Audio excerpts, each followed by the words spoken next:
It didn't begin with soldiers or swords. It began with ledgers. In the winter of 1515, Ottoman officials marched into a quiet Bulgarian village, not with guns drawn, but with leather-bound books. They weren't hunting rebels. They were taking inventory. Every Christian boy in town was listed by name, and physical condition. One boy, 7-year-old Marko Dimitrov, wasn't a person anymore. He was a data point. Row 17, column 3, and within days he was gone. This wasn't some rogue raid. This was the Devshirme system, the Ottoman Empire's industrialized child collection program, a state-run machine that spanned 6 centuries. It was efficient, it was cold, it was legal, and it would change 500,000 children forever.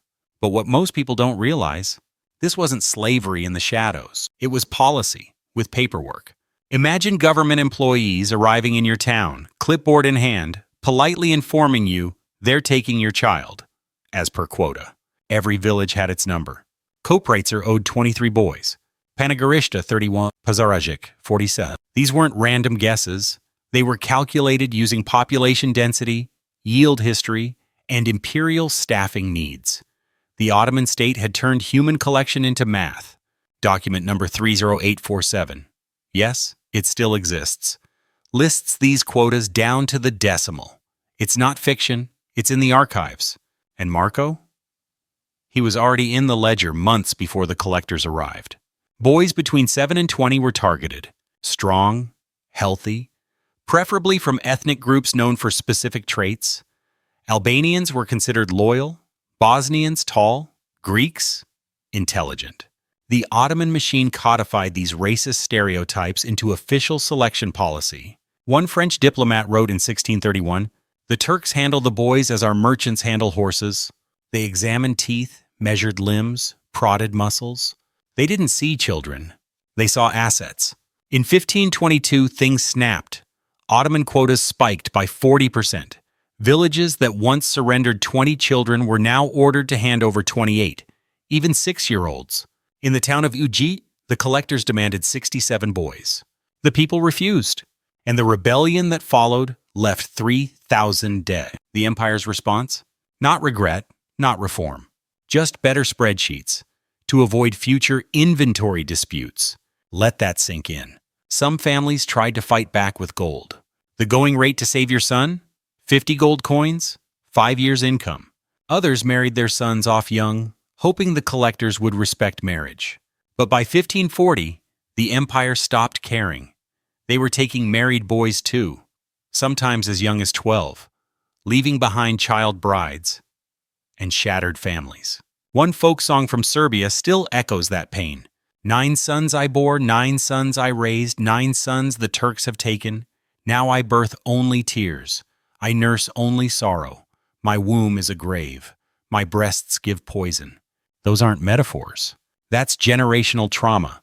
Between 1450 and 1650 at its peak, the Devshirme system took between 200,000 and 500,000 Christian boys. That's about 20,500 children per year, every year, for 2 centuries. They kept receipts. They kept statistics. They kept death rates. Because the deaths? They were part of the business model. The Ottoman Empire wasn't hiding its crimes. It was optimizing them. And this was only the beginning. Because what they did after taking the children was worse. Much worse.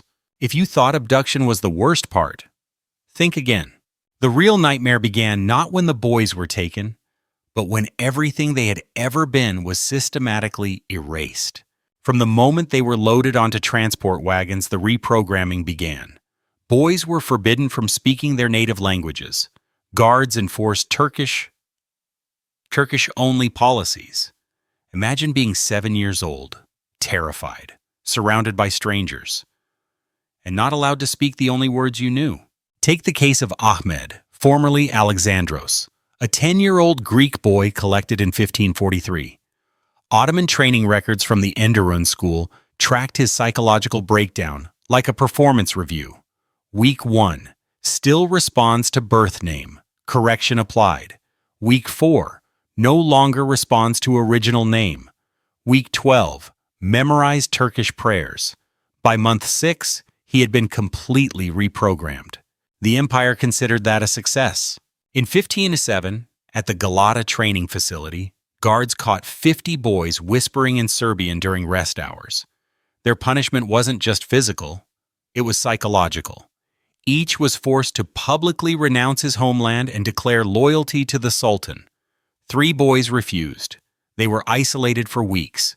When they returned, witnesses said they could barely speak in any language. Ottoman training manuals contained entire chapters on identity transformation. One section was titled, "On Creating New Men." It instructed trainers to replace memories of family and homeland with loyalty to empire. It wasn't enough to break a child's will. He had to believe he had no past. Physical transformation went hand in hand with mental reprogramming. Hair was shaved to identical styles. Uniforms were enforced. Boys wore the same wool garments, ate the same meals at the same times, slept in identical positions. There was no room for individuality. You were not a child. You were Ottoman property. They replaced family bonds with institutional loyalty. Boys were assigned to units for their new families. Older boys became brothers. Supervisors played the role of fathers. Affection, approval, even warmth were weaponized, earned through obedience. Language was a tool of domination. Speaking native tongues resulted in punishment. Boys were forced to memorize loyalty oaths in Turkish, over and over, hundreds of times, until those were the only words they could say, until even their thoughts stopped sounding like home. Between 1562 and 1598, nearly 4,000 boys passed through the Enderun facility. The vast majority were successfully transformed within 1 year. Those who resisted, they were reassigned or broken. Sleep was regulated to erode resistance. Boys were woken at set hours for prayers, drills, training, with rhythms that shattered natural development. After weeks of this, exhaustion erased the last fragments of childhood. An Italian ambassador visiting in 1578 described it chillingly. They moved with mechanical precision, all individuality erased. Facilities were built to be psychologically disorienting. No churches, no hometown foods, no familiar landscapes, nothing to remind the boys of who they once were. The architecture itself was hostile. Endless, identical corridors, shared dorms, no private spaces, no reflection, no identity. But the most effective tool was the merit system. Those who obeyed fastest, who forgot their names first, who excelled at being Ottoman, they got privileges, extra food, warmer blankets, positions of authority. The child who learned Turkish prayers before the others didn't just survive. He lived slightly better. And so a competition began, a race to forget. The Ottoman officials understood something terrifying, that identity could be unmade. Not by cruelty, but by structure, by routine, by cold repetition. And the system worked. So well, in fact, that many of the boys who survived later joined the collection teams themselves.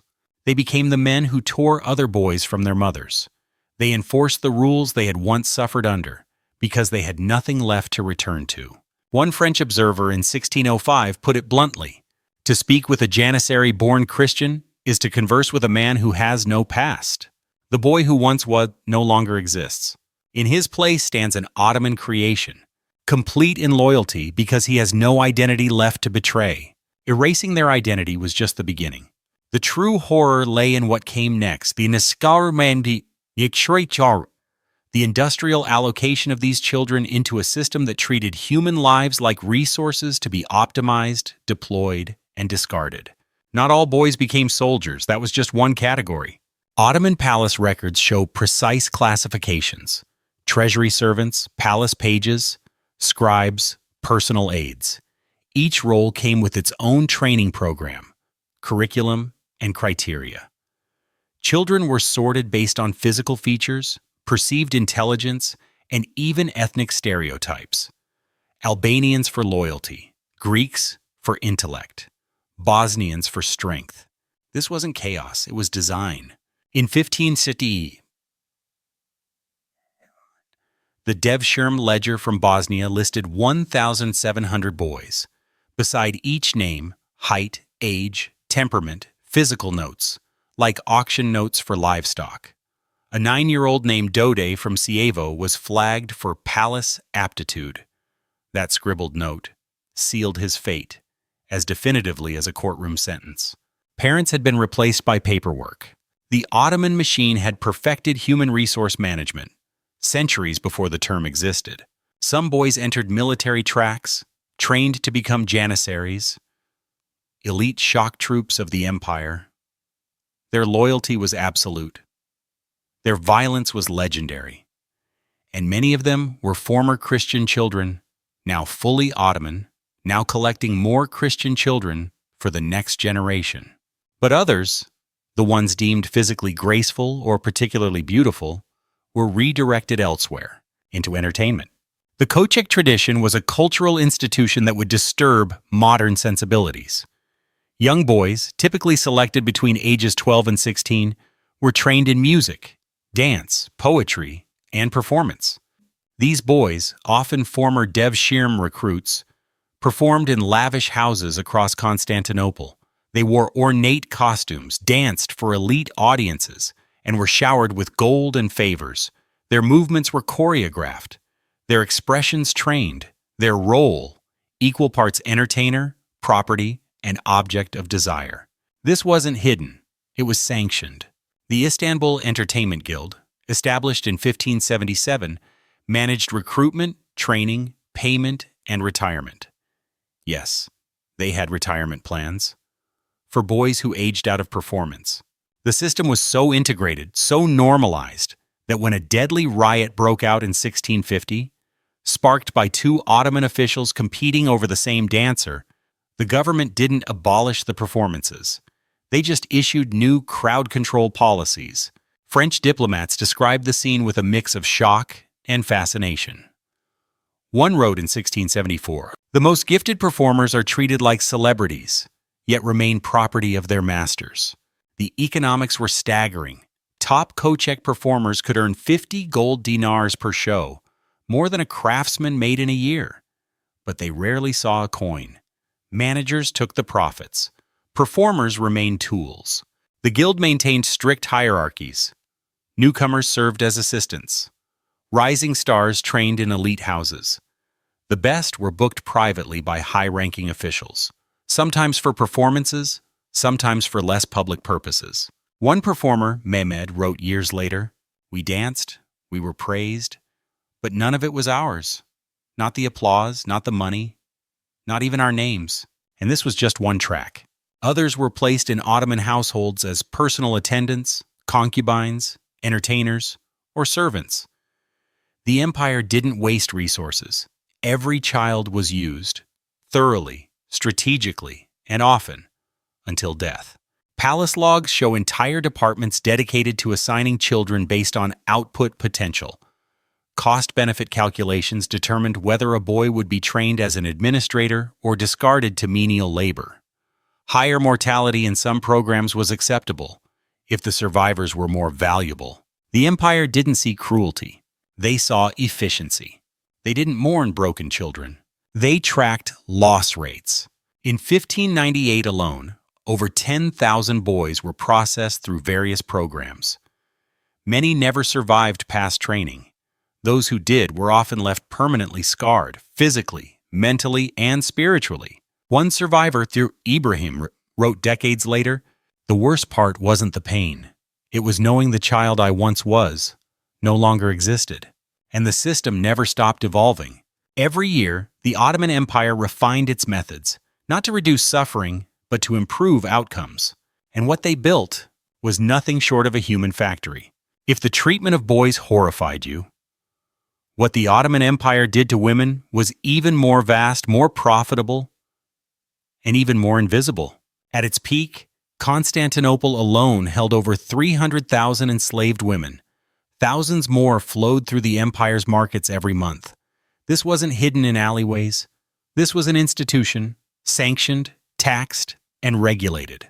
The Suleimani commercial complex, one of the largest slave markets in history, documented sales like a modern logistics firm. Every woman was categorized by age, appearance, origin, and intended role. There was a pricing algorithm for people. Young women were worth more. Virgins, more than widows. Slavic and Circassian women were often labeled premium stock. Ottoman officials recorded these prices in ledgers that still exist. Line after line. A human life reduced to numbers. But this wasn't just commerce, it was strategy. Training compounds were built to prepare enslaved women for high-status households. These facilities taught them Turkish, Islamic customs, music, household skills, even dance and poetry. These weren't homes, they were finishing schools for servitude. The 1623 inspection report of the Haseki Training Center documented dormitories for 500 women, classrooms for etiquette, and workshops for performance training. You've heard of Roxolana, the concubine who became the wife of Sultan Suleiman. History calls it a love story. Let's be clear. She was a teenage girl, captured from her Ukrainian village, sold at market, and funneled through this system. Her rise to power was not a fairy tale. It was survival, within a machine built to erase her. Source regions for enslaved women were chosen strategically. Balkan girls were prized for civility, North African women for temperament, Central Asian captives for docility. It was a eugenics-based supply chain wrapped in religious justification. And when it came to inspection, the Ottoman process was brutal. Potential buyers were allowed full physical examinations. These weren't transactions. They were invasions. French merchants described women being handled like livestock, prodded, undressed, rotated for inspection. Children were often sold with their mothers, or separated, based on buyer preference.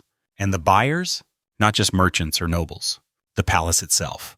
Records show the Sultan's household contained thousands of enslaved women. That number wasn't an exaggeration. It was logged, budgeted, and supplied annually.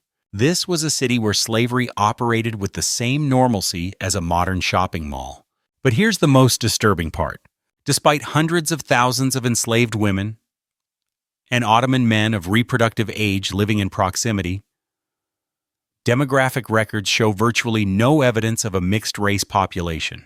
How is that possible? The 1612 census shows 300,000 enslaved women in Constantinople and 200,000 Ottoman men between ages 20 and 50. Statistically, this should have produced tens of thousands of mixed-heritage children. But the data is silent, and that silence is its own kind of horror. Midwives, diplomats, and even palace records hint at the truth. Systematic efforts to prevent or erase the existence of mixed children, whether through forced abortion, infanticide, or unrecorded births, the goal was clear: protect bloodlines. Erase evidence. The Ottomans wanted slaves, but not their legacy. One Venetian midwife testified to officials in 1621. "I delivered babies I was never allowed to record. Some were taken, some disappeared." Archaeological digs near slave compounds revealed burial sites with abnormally high numbers of young women and infants, far above natural mortality. One 2003 excavation near the Haseki complex showed dozens of infant skeletons buried in unmarked mass graves. No documentation, no names. And still, palace records continue as if nothing happened, listing lineages, household expenditures, and euphemistic entries like demographic management. Let that phrase echo in your head. Demographic management. Even religious leaders participated. Fatwas were issued declaring the protection of bloodlines as a divine obligation. In practice, that meant silence, or worse. And it worked. Despite millions of enslaved women passing through Ottoman lands between the 1500s and 1800s, genetic studies of modern Turkish populations show shockingly little Slavic or African ancestry. The Ottoman state didn't just enslave, it systematically erased. Erased names, erased children, erased consequences. This isn't absence, it's engineered absence. And that may be the empire's darkest legacy. So what does this all mean? It means the Ottoman Empire didn't just exploit human lives, it perfected it. They cataloged children like goods. They engineered loyalty like a product. They erased generations without leaving a mark. And all of it was written down. The leather-bound ledgers still exist. Stored in Istanbul's archives, each entry is a ghost. A child taken. A family destroyed. A life reshaped beyond recognition. You were taught that the Ottoman Empire was a land of architectural beauty, trade routes, and military might. But beneath the domes and mosaics was a spreadsheet. A bureaucracy so efficient, it turned children into commodities, with quotas, yield rates, and death margins. The officials who kept those ledgers probably went home at night, kissed their own children goodnight, never once seeing themselves as villains. And that's the most terrifying truth of all. That extraordinary evil can be carried out by ordinary people when the system says it's okay. The question isn't just what the Ottomans did. The question is, what are we still doing? Because modern human trafficking still operates on the same principles. Dehumanization, bureaucracy, profit. 40 million people are currently enslaved across the globe, many of them children, many in countries that claim moral superiority over the past. We like to think we've evolved, but the spreadsheet of suffering never went away. It just changed format. And what about you? If you lived in 1515, would you have spoken up? Would you have hidden a child? Would you have looked away? Or would you, like most, have kept your head down and followed the numbers? Remember Marco Dimitrov? Row 17, column 3. He survived the camps, became a palace servant, lived 40 years in quiet obedience. He never saw his family again. He died not knowing who he truly was. Multiply that by 500,000. That's the true legacy of empire. Not in glory or conquest, but in lives undone so thoroughly they left behind no trace. History books don't tell this story. Classrooms don't discuss it. Tourist guides don't mention it. But silence doesn't mean it didn't happen. It means we're still letting it happen. So if this disturbed you, good. History should disturb us. It's supposed to shake us awake, because the moment we stop remembering, we start repeating. So ask yourself, what systems are we part of right now that we'll one day look back on with horror? And here's the final question. If an empire could hide human suffering behind spreadsheets, what are we hiding in our own?